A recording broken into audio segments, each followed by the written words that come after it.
Time now for our Life and Info segment where we focus on information useful for your everyday life.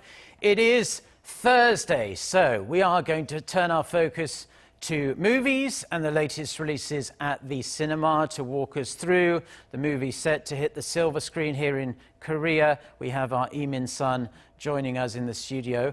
Min-sun, what movies do you have for us today? Hi, Mark. So the latest in the series of two well-known film franchises are hitting theaters in Korea today. And those are Disney and Pixar's Toy Story 4 and a reboot version of Child's Play. And both will be released in the US on Friday, and the original Toy Story was released in 1995 and Toy Story 3 was released in June 2010. So the latest installment is bringing the characters back for almost after a decade. And after such a long wait, many viewers in Korea are excited about the new release.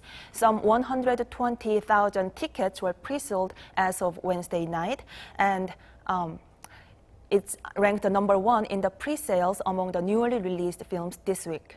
Yeah, it's certainly going to be very popular considering how well received the previous three films were in the Toy Stories series. It's kind of unbelievable to think that Toy Story 1 came out almost 25 years ago now. Makes me feel old at least, but they're all very fun and family-friendly movies, so it doesn't matter if you're an adult or a kid, you can enjoy that. Without spoiling anything, because we don't like spoilers when we talk about movies, can you tell us a bit about the story of Toy Story 4? Sure. So the story begins at a new owner, Bonnie's house, with familiar characters like Woody, Buzz Lightyear, and Jessie. And when a new handmade toy named Forky runs away, denying its faith as a toy, Woody and his friends go on an adventure to persuade and bring Forky back to Bonnie. The story takes place at various places like traveling carnival and an antique store to provide a variety of visual attractions. It's also showing at IMAX theaters for fans who want to have even more vivid viewing experience. An animation is loved for its charming toy characters and heartwarming stories.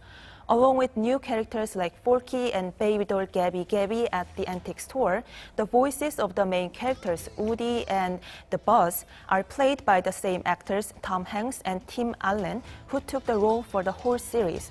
So there's something for everyone to enjoy, whether you like the new or older Toy Story movie.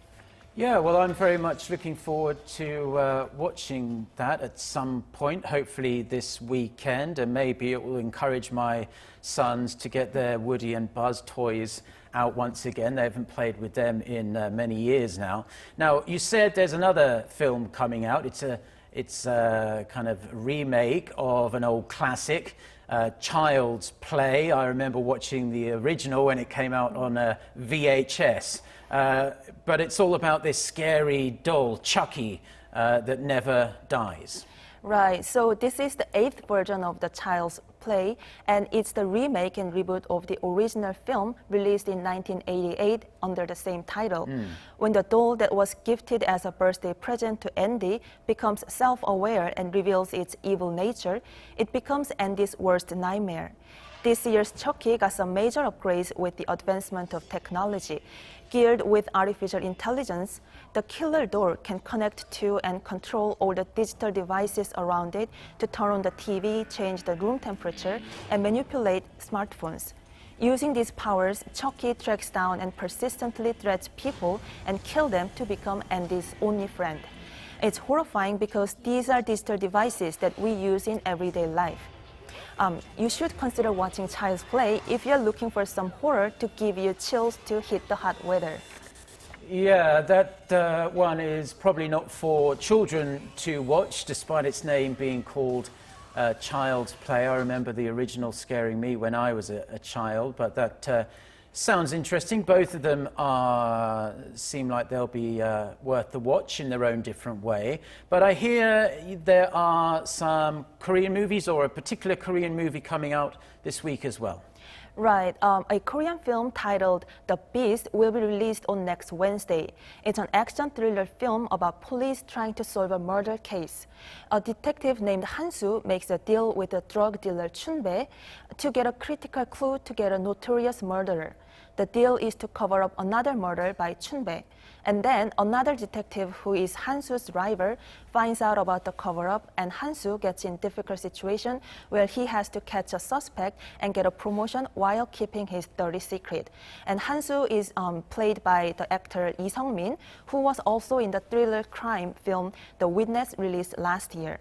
The Beast is a global production project made by both Korean and French producers and takes the main storyline from the 2005 French film 36th Precinct.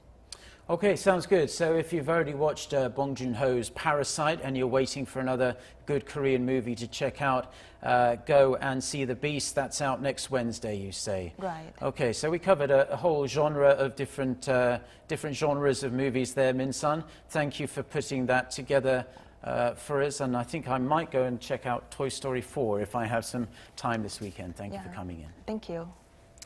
Now, we are going to take a quick look at some cultural events coming up here in Korea.